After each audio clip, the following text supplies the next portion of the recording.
રાજકોટથી સમાચાર। Deputy CM હર્ષ સંઘવીની ખોડલધામના chairman Naresh Patel સાથે ખાસ મુલાકાત થઈ કે જ્યાં હર્ષ સંઘવીએ નરેશ પટેલના ઘરે જઈને મુલાકાત કરી। નવા બ્રિજના લોકાર્પણ બાદ નરેશ પટેલના ઘરે હર્ષ સંઘવી પહોંચ્યા હતા। રાજકારણમાં ન હોવા છતાં નરેશ પટેલની આ રાજકીય ગતિવિધિઓ હવે ચર્ચામાં આવી ચૂકી છે। હર્ષ સંઘવીની નરેશ પટેલ સાથેની મુલાકાતથી સ્થાનિક રાજકારણ ગરમાઈ રહ્યું છે।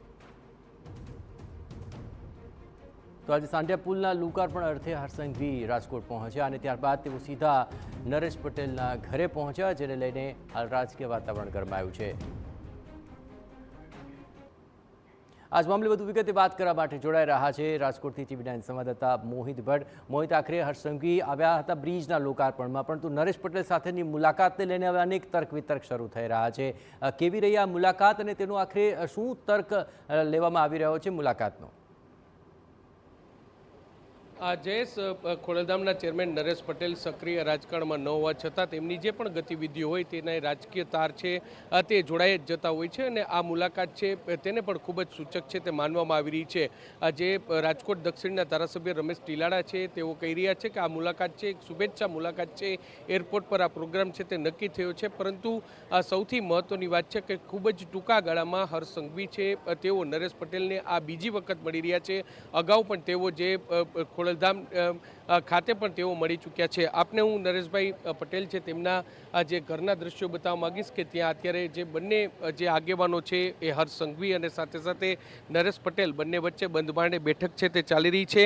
સૌથી મહત્ત્વની અને સૂચક વાત એ છે કે તાજેતરમાં જ નરેશ પટેલ છે તેમના દ્વારા એવું નિવેદન આપવામાં આવ્યું હતું કે તેઓ હવે ખોડલધામમાંથી નિવૃત્તિ લેવા તરફ જઈ રહ્યા છે। હવે તેઓ ખોડલધામનો કારભાર છે તે અન્ય લોકોને સોંપવા માટે જઈ રહ્યા છે। બીજી મહત્વની વાત છે કે જે નરેશ પટેલ છે તેમના દ્વારા જ જે ખોડલધામમાં એક નિર્ણય છે તે કરવામાં આવ્યું છે કે જો કોઈ વ્યક્તિ સક્રિય રાજકારણ સાથે જોડાયેલો હોય તો તેઓ ખોડલધામના પદ પર ન રહી શકે અને ક્યાંક આ બાબત છે તે ખૂબ જ સૂચક છે તે માનવામાં આવી રહી છે અને આ મુલાકાત છે તે પણ સૂચક છે તે માનવામાં આવી રહી છે। તાજેતરમાં જ જે સ્થાનિક સ્વરાજ્યની ચૂંટણી છે તે પૂર્ણ થઈ છે અને આ વખતે પ્રથમ વખત એવું બન્યું છે કે ખોડલધામ સીધી રીતે કોઈ પણ બાબતમાં જોડાયેલું ન હતું, કારણ કે ભૂતકાળ કેટલી પણ ચૂંટણીઓ સામે આવી હતી તેમાં જે ખોડલધામ છે તેનું કોઈને કોઈ સૂચક નિવેદન છે તે સામે આવતું હોય છે અને તેને લઈને જ જે ક્યાંક જે ઉમેદવારો છે તેના મતદાન પર, ઉમેદવારોના પરિણામ પર તેની જે નાના મોટી અસર છે તે થતી હોય છે અને તેની વચ્ચે જે નરેશ પટેલનું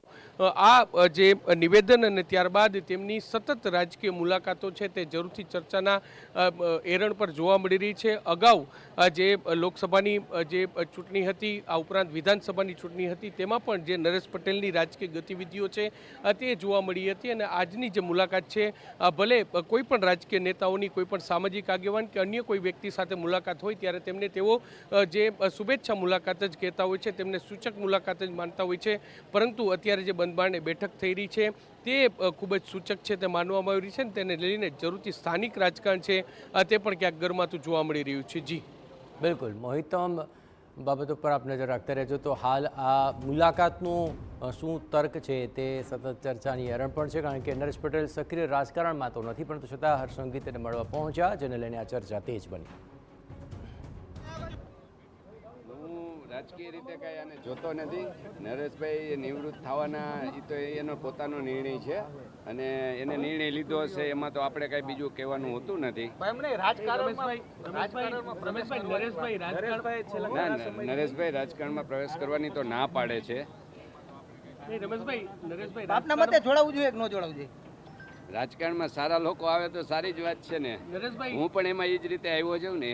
નરેશભાઈ રાજકારણમાં ન હોવા છતાં તેમની તમામ જે મુલાકાતો હોય, ગતિવિધિઓ તે રાજકીય રીતે ક્યાંક ને ક્યાંક જોવાતી હોય છે। આ મુલાકાતને તમે કઈ રીતે જોઈ રહ્યા છો? શુભેચ્છા મુલાકાત ને રાજકીય મુલાકાત કહી જ ન શકાય ને એમ।